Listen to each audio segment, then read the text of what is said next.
We are all raw dogging life, or life is raw dogging us. But either way, somebody's getting.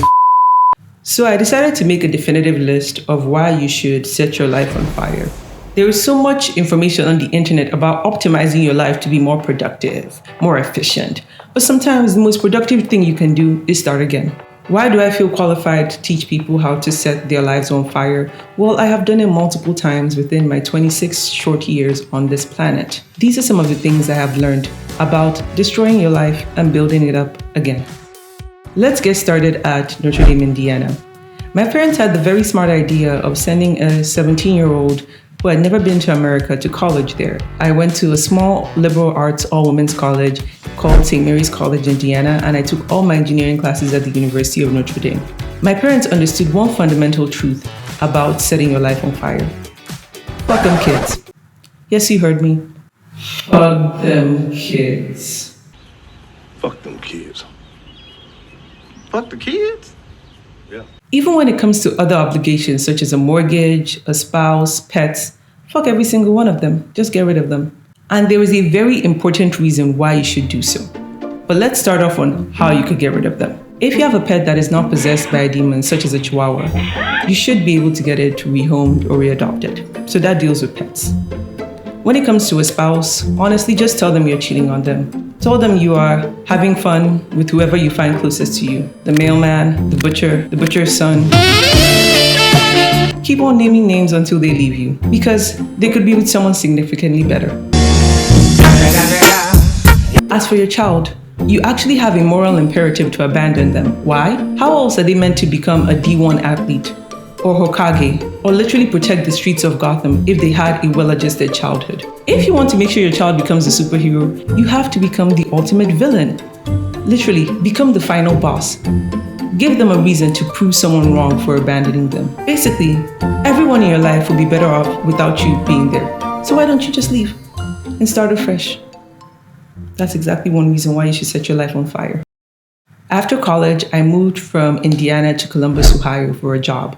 Because when you're an international student in America, you have 90 days to find a job unless America kicks you out after spending $100,000 in the country. So I had to move to Columbus, Ohio, and not downtown, no, to a place called Worthington, Ohio. And this is when I learned the second reason why you should always set your life on fire. Because it gives you an opportunity to run mad temporarily. When I was in Worthington, Ohio, I knew nobody. I moved from a community where all my friends were literally living in the building next to me, and we all went to lunch and dinner together, to a place where nobody my age was in the same building with me. And that gave me an opportunity to run mental.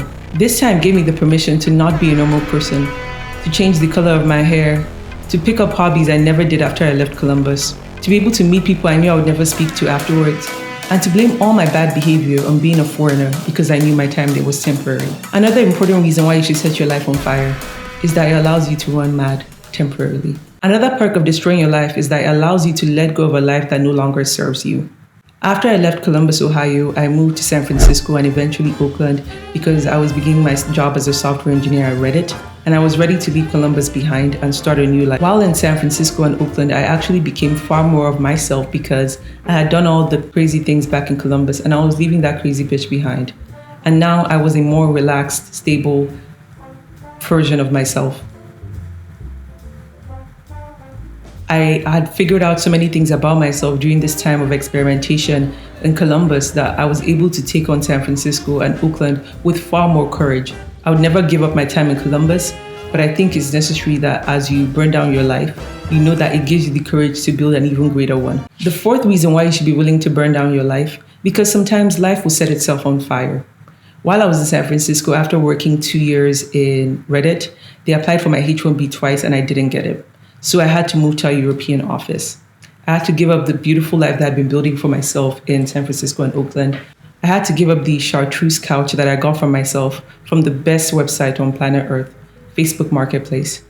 I had to sell all my plants, which is fine because I got new ones. Look at my plants. I got new ones.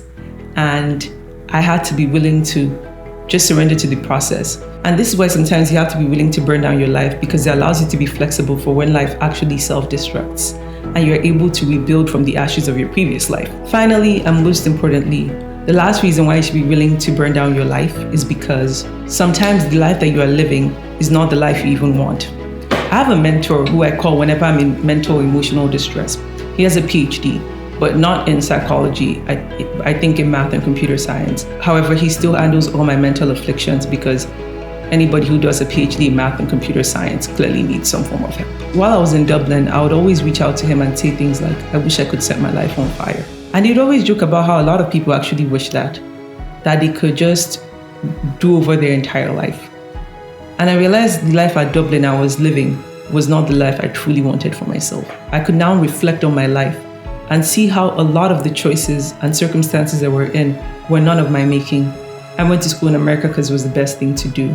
I moved to Ireland because of immigration. I stayed at my job because of immigration because they were applying for all my visas. I had never really lived the life that I wanted to live. So I was in Dublin and asked myself, what are the most important things to me? What do I truly value? And I realized that some of my values include weed. I'm just joking. I'm just joking. I mean, am I joking though? I asked myself, if I could live anywhere, where would I live? And these were the four most important things to me. The first most important thing was sun. I need sun. I need to live in somewhere where there is sun. I had a friend of mine in college who said winter was anti-Black. I completely agree with that. Winter is racist. So sun.